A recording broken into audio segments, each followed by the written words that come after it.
Welcome to Quick Savant's Book Talk. In Principles for Dealing with the Changing World Order, Ray Dalio, renowned investor and author, dives into the cycles that shape nations' success and failure. Through historical analysis and timeless principles, he reveals how economic, political, and social forces drive global change. This insightful book offers a roadmap for navigating today's complex world, blending data-driven wisdom with practical strategies. Perfect for leaders, investors, and curious minds eager to understand the forces shaping our future. Get your copy now and unlock the secrets to thriving in a shifting global landscape. Amazon links to buy in description. Protect your eyes from the sun with stylish state-of-the-art sunglasses from Costa. A must if you drive or are near the water or snow. See what's out there. Click and buy anything within 24 hours on Amazon to earn a small commission for Quick Savant, which he will use to feed his multiple rescue dogs. Costa sunglasses. See what's out there.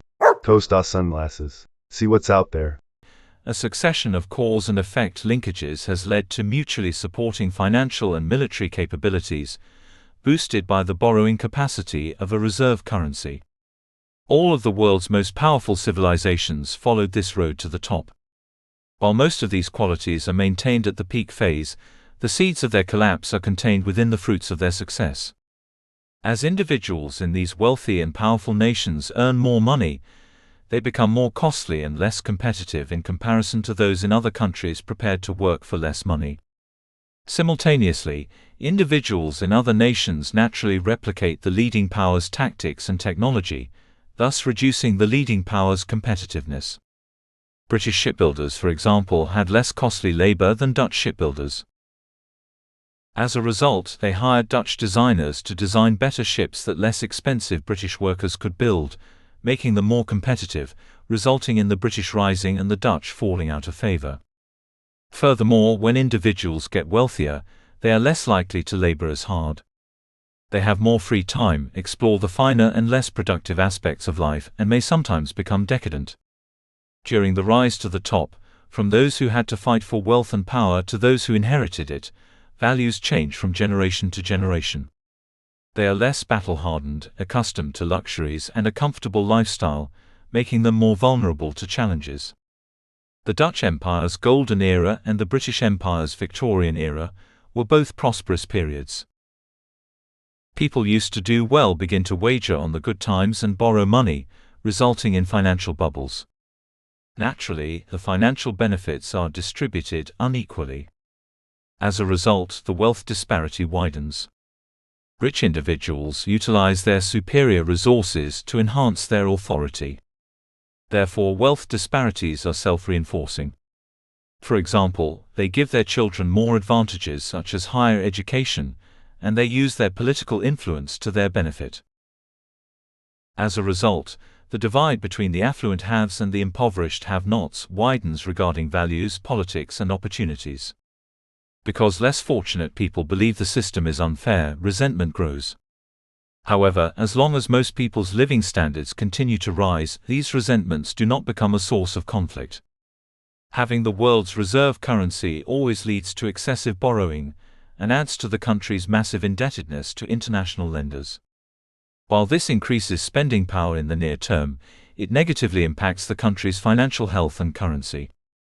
In other words, the empire appears to be strong when borrowing and spending are high, but its finances are weak. Borrowing allows the government to retain its dominance beyond its basics by funding domestic overconsumption and overseas military engagements necessary to keep the empire going. The expense of sustaining and defending the empire will always exceed its earnings. As a result, owning an empire is no longer profitable. For example, the Dutch Empire became overextended across the globe, and to maintain its territories and trade routes, it fought more costly wars with the British and other European countries. As competing nations, notably Germany, rose, the British Empire grew equally vast and bureaucratic and lost its competitive advantages, leading to an increasingly costly weapons race and global war. The United States has spent around $8 trillion on foreign wars and their aftermath, as well as on various military activities and sustaining military bases in nations. Yet, it still is not spending enough to support its military rivalry with China in the region surrounding China. Richer countries ultimately get even more in debt due to borrowing from poorer ones that save more. It is one of the first signals of a change in wealth and power. This began in the United States, when the country's per capita income was comparable to China's. It began borrowing from the Chinese, who wanted to save in dollars since the dollar was the world's reserve currency. Similarly, the British drew heavily from their weaker colonies, and the Dutch did the same at the height of their game. If the empire runs out of new lenders, people who hold its currency start looking to sell and get out rather than purchase, save, lend and get in, and the empire's power begins to wane, creating a downward spiral. Internal economic weakness, expensive foreign conflict, or both are to blame for the collapse. Typically, the fall is slow at first, then abrupt. The financial bubble bursts when the empire's debts grow enormous. There is an economic downturn, and the empire can no longer borrow the money it needs to settle its obligations. This puts the government in a difficult position, forcing it to choose between defaulting on its obligations and printing a large amount of fresh money. It always opts to produce a large amount of new currency. Gradually at first, and then enormously. This lowers the currency's value and raises inflation. The Dutch experienced a financial crisis due to financial excesses and the cost of the Fourth Anglo-Dutch War. Similarly, the British were repaying their debts and financial excesses from the two world wars. Since the 1990s, the US has gone through 3 cycles of debt finance booms and busts, with the central bank intervening each time with tougher measures. The internal conflict between the rich and the poor, as well as different ethnic, religious and racial groups, greatly increases when the government has trouble funding itself, when the economy is bad and most people's living standards are declining, and when there are large wealth, value and political gaps. This leads to political fanaticism, which manifests as left or right-wing populism. Those on the left want to redistribute wealth, whereas those on the right want to keep it in the hands of the wealthy. Taxes on the wealthy typically rise during such times, and when the rich fear their wealth and well-being will be taken away, they move to places, assets and currencies where they feel safer. The empire's tax revenue is reduced due to these outflows, resulting in a classic self-reinforcing hollowing out process. When wealth flight becomes severe enough, governments make it illegal. Those attempting to flee begin to panic. These tumultuous conditions reduce productivity, reducing the economic pie and increasing conflict over how to distribute the shrinking resources. Both sides have populist leaders who promise to take control and restore order. That is when democracy is most threatened, since it cannot manage the turmoil, and that is when people are most likely to turn to a strong populist leader to bring order to the crisis. As the internal crisis worsens, some sort of revolution or civil war is triggered to redistribute wealth and impose major reforms. This may calm and sustain the status quo, but it is more frequently violent and disrupts it.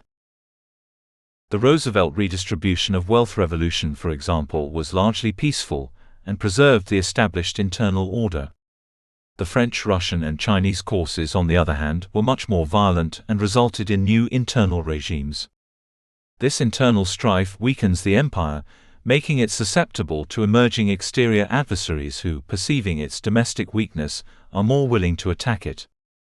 This increases the likelihood of a major international confrontation, particularly if the adversary has developed a similar force.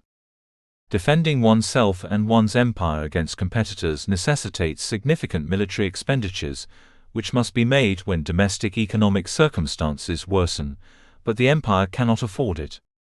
Because there is no sustainable framework for resolving international issues amicably, these conflicts are usually handled via power struggles.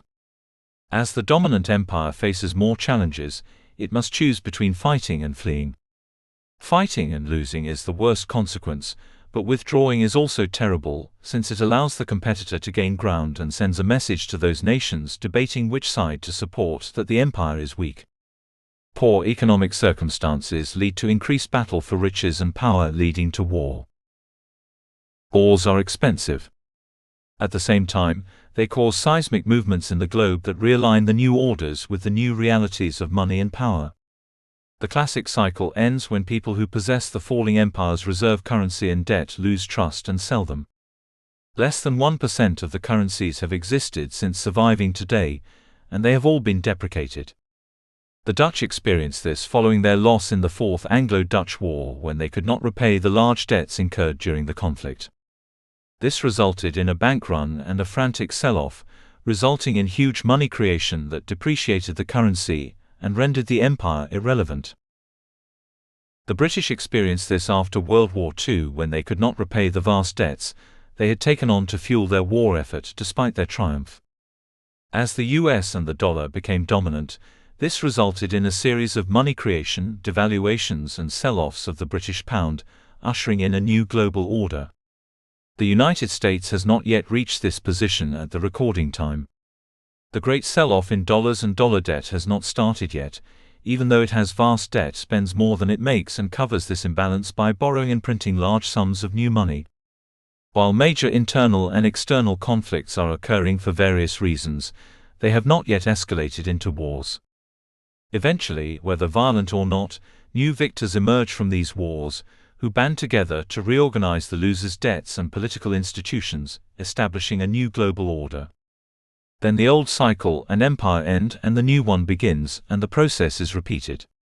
I just threw a lot of information at you to paint a picture of how a typical cycle works. Of course, not all of them go precisely as planned, but the vast majority do, to the point that it seems that the tales of rises and falls are the same, with the only differences being the clothing the people wear and the technology they use. So where do we go from here? The horizon. Most empires have their heyday and then fade away. Reversing a downward trend is difficult, because it necessitates undoing much that has already been accomplished, but it is possible. It is easy to see which stage of the big cycle an empire is in, how fit it is, and whether its condition is improving or worsening by looking at these indicators, which can help estimate how many years it has left. These estimations are not exact, and the cycle may be prolonged if people in control pay attention to and improve their vital indicators. One can estimate a person's longevity by knowing how old they are, how fit they are, whether or not they smoke, and a few other basic vital signs. It is possible to accomplish the same thing with empires and their vital indicators.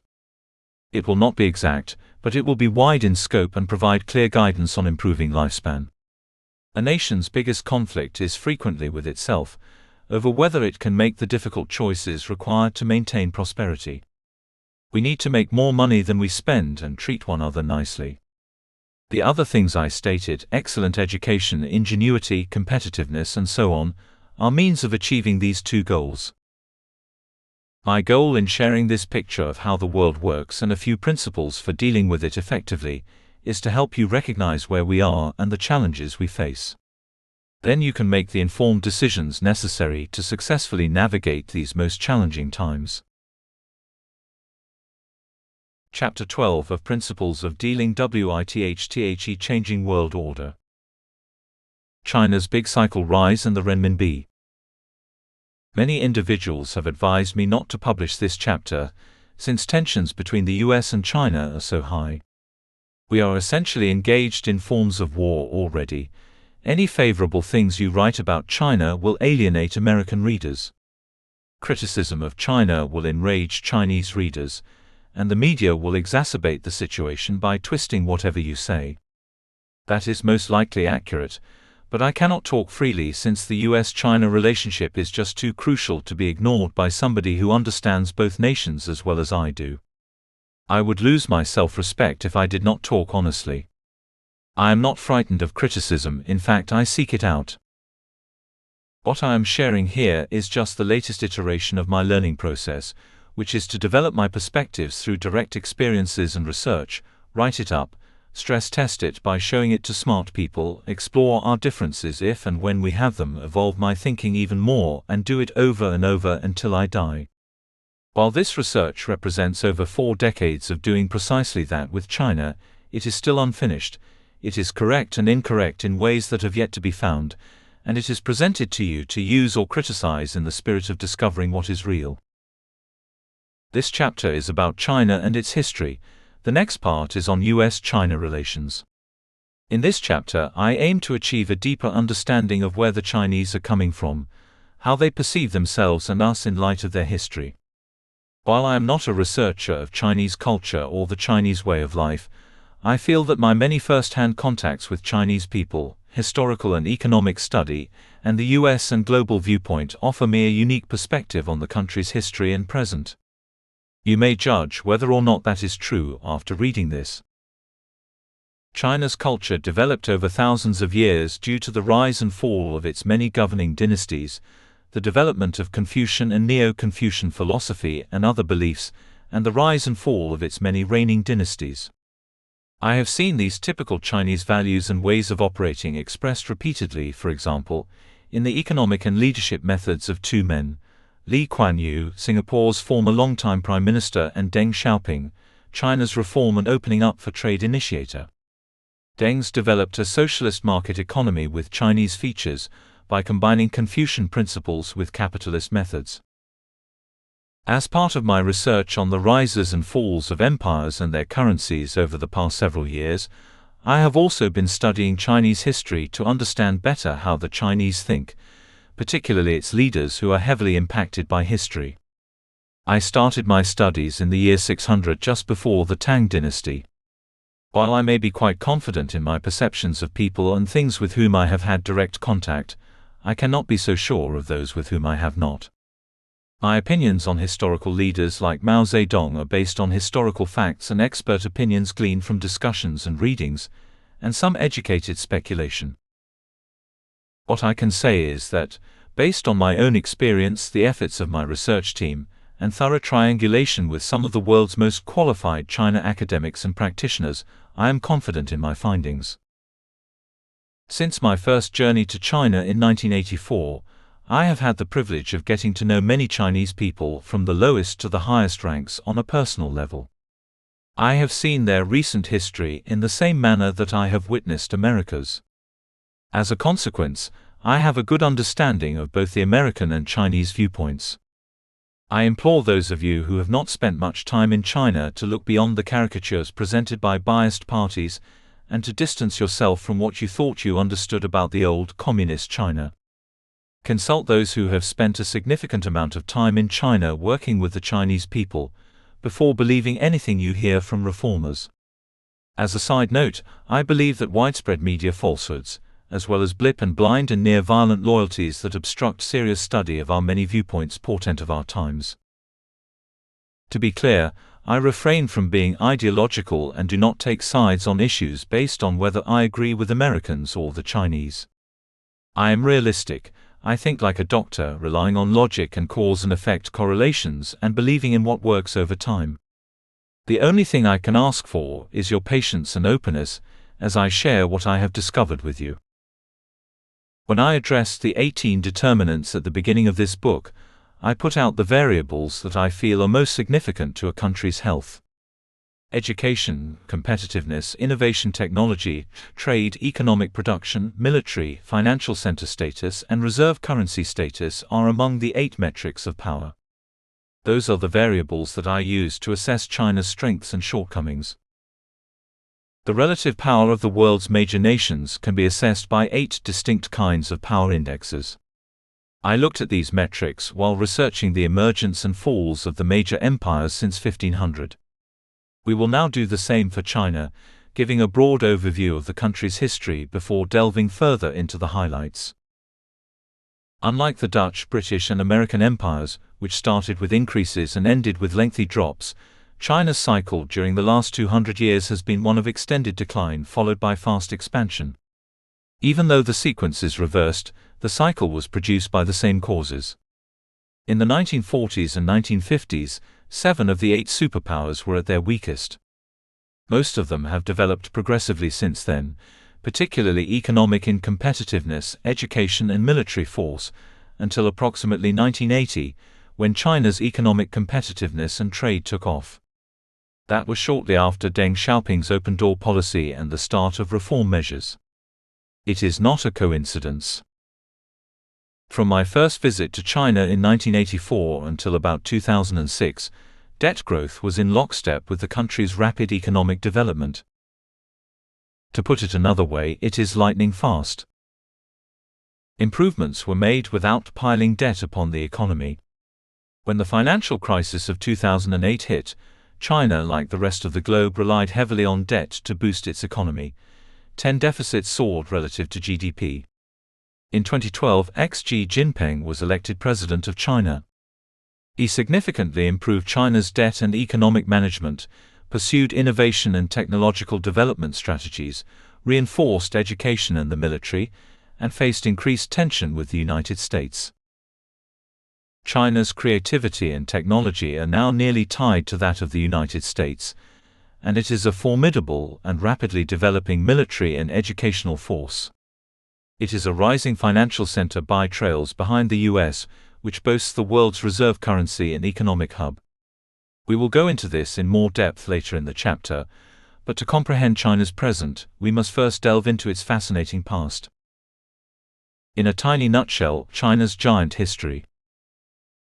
Anyone interested in gaining a basic grasp of China should familiarize themselves with its history, the various patterns that repeat themselves within it, and the timeless and universal principles that its leaders have learned through studying those patterns.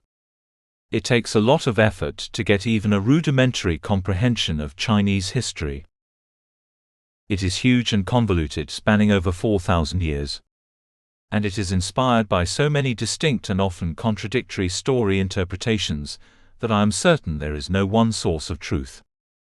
Nonetheless, there is a lot that intelligent people agree on, and many academics and practitioners, both Chinese and non-Chinese, have provided me with significant insights. Trying to pull together all I have learned has been both a worthwhile and intriguing experience for me. While I cannot promise that my views are the most accurate, I can assure you that they have been well triangulated with some of the world's most knowledgeable individuals. The Qia dynasty, which lasted roughly 400 years and is credited with introducing the Bronze Age to Asia, established China's civilization about 2000 BCE. Confucius lived from 551 to 479 BCE and founded the philosophy that still impacts how Chinese people interact today. Around 221 BCE, the Qin dynasty unified the physical region that we now name China, and was followed by the 400-year-long Han dynasty, which pioneered government structures that are still in use today. In 618 CE, the Tang dynasty rose to prominence. China had a severe drop from roughly 1840 to 1950. China has traditionally been one of the world's most powerful empires. It started to increase again once the American Civil War ended, slowly and then quickly. It is now second only to the United States, and is on the verge of overtaking it.